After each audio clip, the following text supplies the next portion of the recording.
நம்ம என்ன பண்ண போகிறோம் பார்த்தீங்கன்னா, கடலை செடியில் இருக்க பில்லுக்கு வந்துட்டு நம்ம களைக்கொல்லி அடிக்க போகிறோம். அதுக்கு வந்துட்டு இந்த 2 மருந்தும் நம்ம மிக்சர் போட போகிறோம். அதாவது கலவை போட போகிறோம்.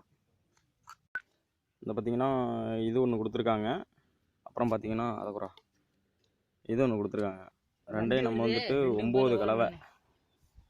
இதாட்டி வந்துட்டு பார்த்தீங்கன்னா 9 டேங்க் அடிக்க சொல்லியிருக்காங்க. இதாட்டி நம்ம கலந்துக்க போகிறோம். 2 மணி நேரத்துக்கு வந்து பார்த்தீங்கன்னா 9 டேங்க் அடிக்க சொல்லியிருக்காங்க இந்த டேங்க் ஆட்டி. இப்போ நம்ம வந்து இதை எப்படி கலவை போகிறோன்னு பாருங்கள். அப்படியே ஊற்றுல சின்ன மாச்சிக்கா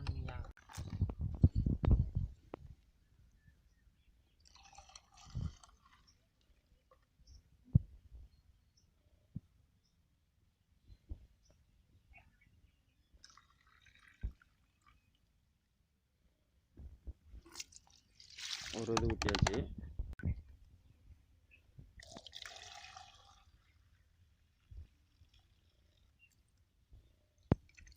இந்த இதில் ஊற்று 2 டப்பா போட்டிருக்கோம் நம்ம. இப்போது மட்டமா அப்படியா ஃபுல்லாக ஊற்று.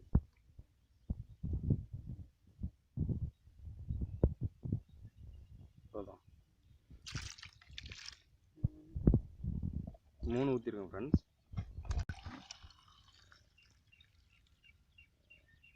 4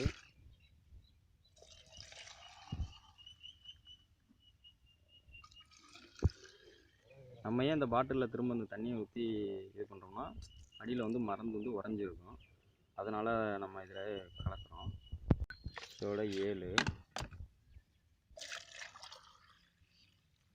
8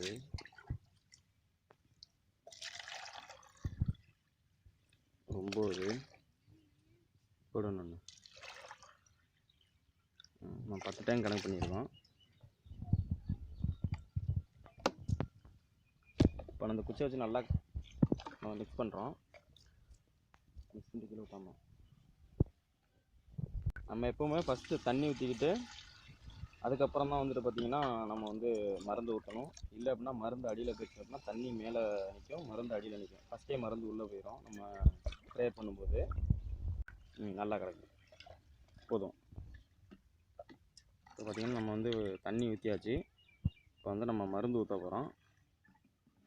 இதாட்டி ஒரு டேங்குக்கு இந்த அளவுகளாட்டி ஒரு இது ஊற்றினா நம்மளுக்கு போதும்.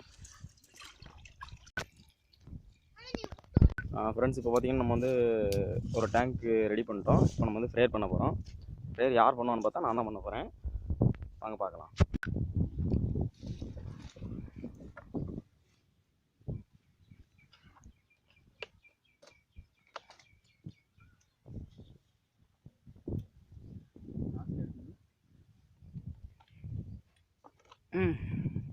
இப்போ கட் பண்ணிட்டா கேட்டு கட்